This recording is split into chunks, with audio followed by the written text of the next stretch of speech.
I want to turn to you. Thank you for a moment, Mr. Brooks. If you were king for a day and you were going to tell us, here's what you need to do to structure the regulatory framework, tell us what that would look like. I mean, I can barely introduce myself in a minute and 39 seconds, Congressman. I come back to the concept of parity. I don't know why we believe that incumbent institutions are risk-free and anything new is highly risky.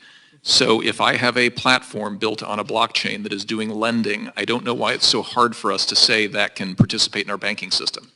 If I decide that XRP is a security,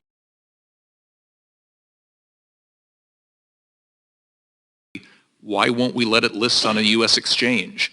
The problem is we treat crypto assets differently from all other assets. And the answer is just recognize them for what they are. These are assets that represent some underlying activity. It could be a network, it could be an application. They have a value that people are willing to buy and sell at. Let them in. That would be my message. Let them in. One of the historical differences between banks and stablecoin issuers is that banks in this country historically have been engaged in multiple different kinds of financial intermediation and risk-taking functions. Banks typically engage in 3 different things: deposit taking, lending, and payments. The core feature of stablecoins is they're a new payments technology. And payments are one of the core things that banks do, right?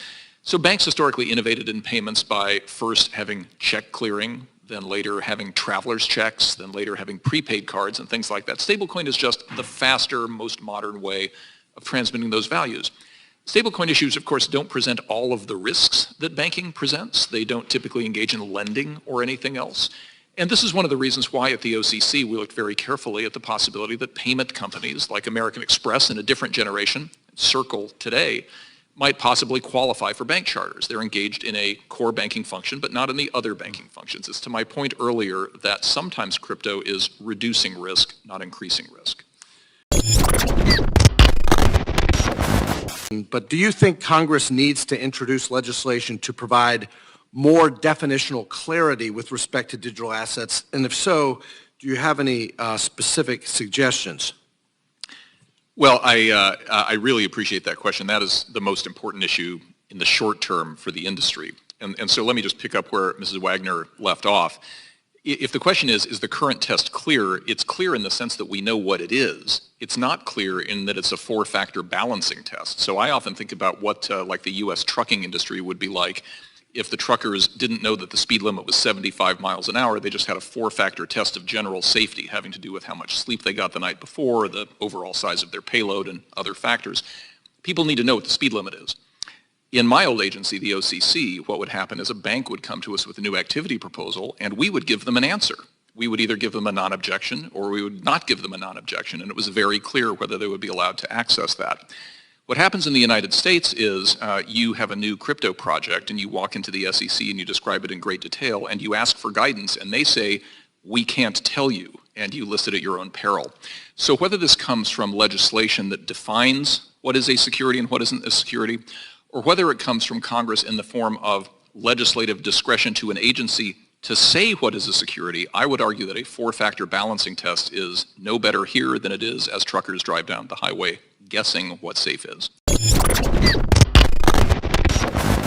Yeah, and Chairman Gensler has been quoted as saying the test to determine whether a crypto asset is a security is clear.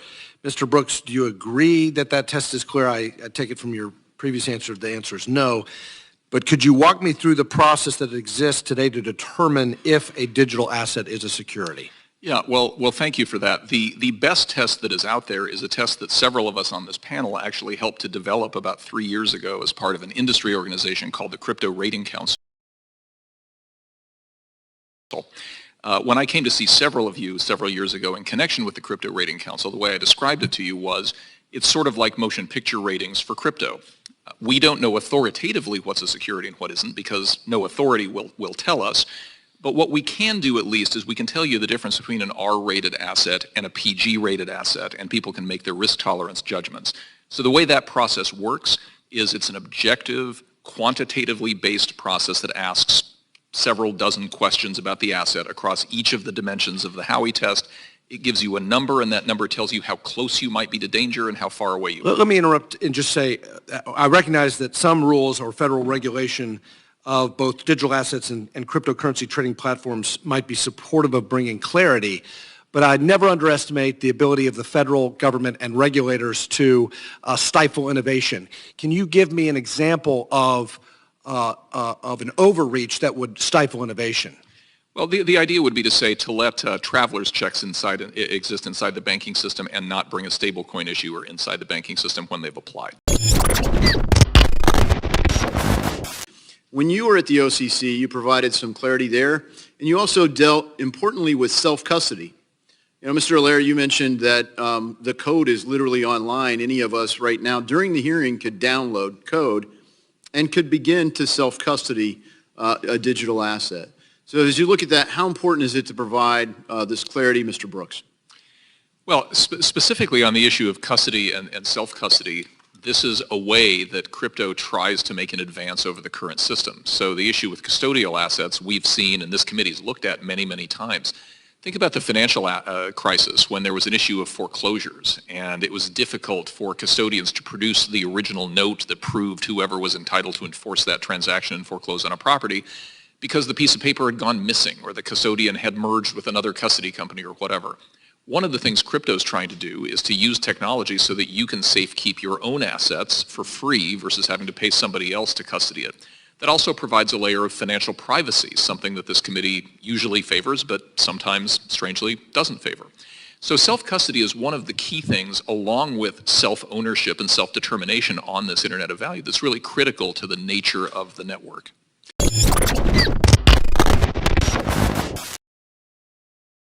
In a world of decentralization, whether it be law enforcement relating to financial crimes or SEC disclosure, how exactly do you enforce the law when there is no central entity against which to enforce the law? How do we grapple with that challenge? That is a great question, Mr. Torres. I really appreciate you asking it. So I'd say a couple things about it. First of all, to the extent that some of the activity we're talking about is parallel to activity that happens in the supervised system, my question is, why don't we allow it in the supervised system? Again, you've heard me say it before this morning, but you have on this panel a big stablecoin issuer who has applied for a bank charter. Doesn't look like they're going to get it. Easiest way to supervise that would be to let them in the banking system and have the OCC have authority over them. So I'd start with that. The second point is, lots of these decentralization protocols are designed to solve the exact problems that create the need for enforcement in the first place, because most enforcement in the securities and banking system is about some combination of human error, human negligence, human greed, or human bias. And the point of some of these decentralized systems is to take that out and have an open source piece of software everybody can look at and do with those things algorithmically. So as an example, I used to sit on a bank credit committee. We would decide who got credit and who didn't. And I think we had a really good system for it, but we were human beings. We might have been indulging in implicit bias. We might have made mistakes. Algorithms don't do that. So some of the need for what you're talking about goes away in a decentralized system. So other countries make this easier.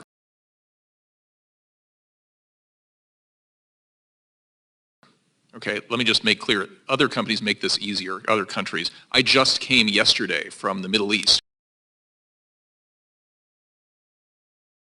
where in Dubai and Abu Dhabi, they have super clear derivatives regulations, super clear ETF regulation. They're trying to lure Americans over there to build these products, and they're moving there. So how are they viewing these crypto assets differently than traditional assets? I mean, what Rubicon have they crossed that we haven't? And why is it important to think about digital assets differently? Well, I think one of the things that they've figured out is that crypto actually is less fundamentally different than equities and debt than you think it is. It's a risk-on asset that people want to invest in. They want to invest in it in Canada, so Canada builds a regime for it. They want to do it in Germany. We're the last country standing that hasn't figured that out. It's a risk-on asset that people want exposure to as part of asset diversification. As opposed to traditional assets. Correct. Mr. Brooks, can you discuss how blockchain and distributed ledger technology can enhance our cybersecurity posture? The simplest answer, as I said earlier today, is that blockchains are as much about transparency as they are about security. So one of the biggest problems when you think about the biggest cyber hacks we've ever had in the United States is how long it took for us to figure out that they occurred. The case of Target, the case of Equifax, some of these things. We found out days and weeks later by accident that they occurred. And if you think about the Equifax hack in particular, initially we thought it was a small problem. Weeks later, we learned it was a medium-sized problem, and only months later did we learn it was a gigantic problem that involved all of our data because there was no transparency. The thing about blockchains is every single block as it is validated is publicly visible to the network. The other thing about blockchain is it's based on a consensus mechanism. So before you can have a change to the ledger, you have to have a significant majority of all of the validators agree that that's the correct change. And so unlike normal networks where one bad guy can defeat the entire system, here you have to have thousands of computers agreeing at the same time that the change can be made, and even then everyone sees it. That hiding in plain sight aspect is the safest thing about blockchain. That's why it's so critical to our security infrastructure. The United States has a huge opportunity with crypto, but my fear is that this regulatory state, it's going to crack down on an industry that the regulators, they really don't understand yet, and it's going to force the next generation of financial tech to be created outside of our country. Well, we can't let that happen. So, Mr. Brooks, it's good to see you again. Where do companies draw the line and say that enough is enough with this anti-innovation, quote, regulation by enforcement, and then just decide to take their industry elsewhere to another country? Where's the line? Well, Mr. Budd, it's good to see you, and thank you for that question. What I would say is in some aspects of the industry, the line is super clear. There are some products that are legal in other countries and are just not legal here. So I take some of the investment products we've talked about earlier today, for example, exchange-traded funds. One of the things that makes crypto risky is that consumers may not understand the difference between one token and another token, and so they may want to diversify, much as I own an S&P 500 mutual fund. We don't allow that in the United States. We do allow it in Canada. We allow it in Germany, Singapore, Portugal, and a number of other places. So if you're a developer of those products, there's no fuzzy line. It's super clear. You can't do that here. So you have to go abroad. Okay? There are some other places. Can you say why we can't do that here? Sure. It's because the Securities and Exchange Commission has consistently refused to approve products that other G20 nations have approved. So we're behind the curve. Unquestionably. So given your previous experience running the OCC, I'd love to hear your perspective on where a regulator's authority begins and ends. Remember the joke earlier this year that everything's infrastructure? Well, it seems like Chairman Gensler thinks that everything is a digital asset that he can regulate. He cites the Howey and the Reeves test without providing any other explanations. So, Mr. Brooks, what are we missing? Because Chairman Gensler clearly doesn't see a limit to his regulatory authority in this area. Well, Congressman, one thing I learned running my little agency is that the U.S., and this is not specific to crypto, the U.S. is sort of unique among the developed countries in our fragmented approach to regulation. So when I hear people talk about the idea that we need one regulator for crypto, I would say we should first have one regulator for banks, but we have 3 of them. Or if you're an investment bank, 5 of them. So that's inherent in the system that we've got. What I say to that is the last thing we need to do is add another regulator to a system that's already got dozens of regulators. What we need to do instead is have parity for crypto activity along with traditional finance. If I'm a crypto lending platform, I should probably be regulated by the FDIC. If I'm a crypto trading platform, I should probably be regulated by the CFTC and SEC. But somehow we treat crypto because it's new as different from everything else. And I'm going to argue that crypto is just a step function improvement in the system. We already have a regulatory system. The laws are super clear how it works. But there's something about crypto that scares people. I don't know what it is. Maybe it's just because it's new. But I remember in my banking law class when banks were first allowed to use computers to keep ledgers, people sued over that at the time. I remember when I was a second-year lawyer and we got email, and the ABA said lawyers couldn't use email because it would travel over this mysterious network of computers. These all seem ridiculous today, but it seems like we haven't really learned the underlying lesson, which is technology usually advances human flourishing. We have a regulatory system. Let's use it.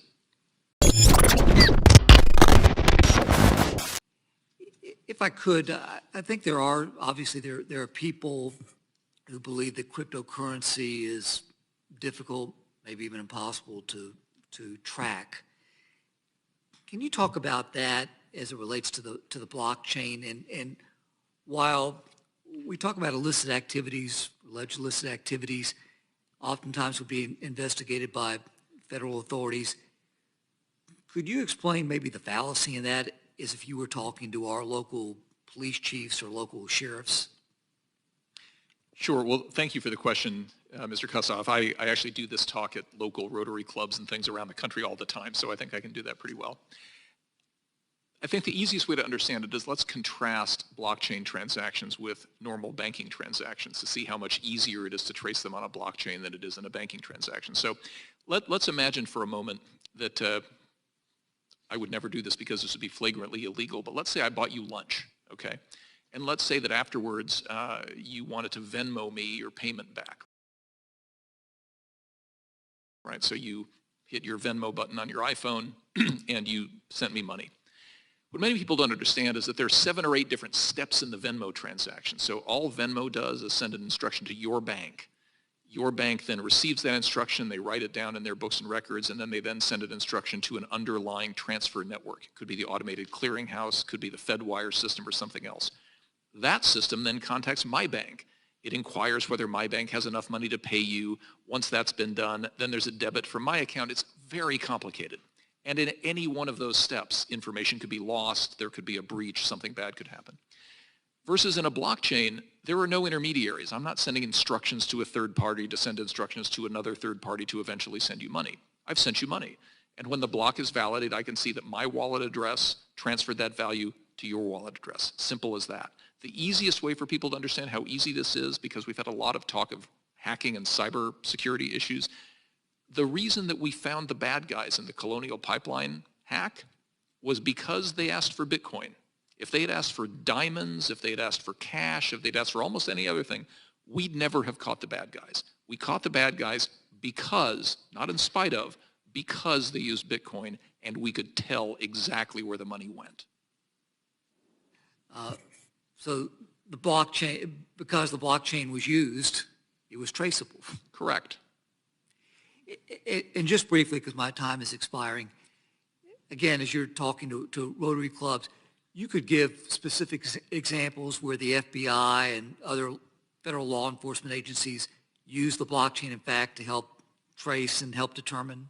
When I used to work at Coinbase, I ran a group that facilitated those customers. They were our clients. We did work for them.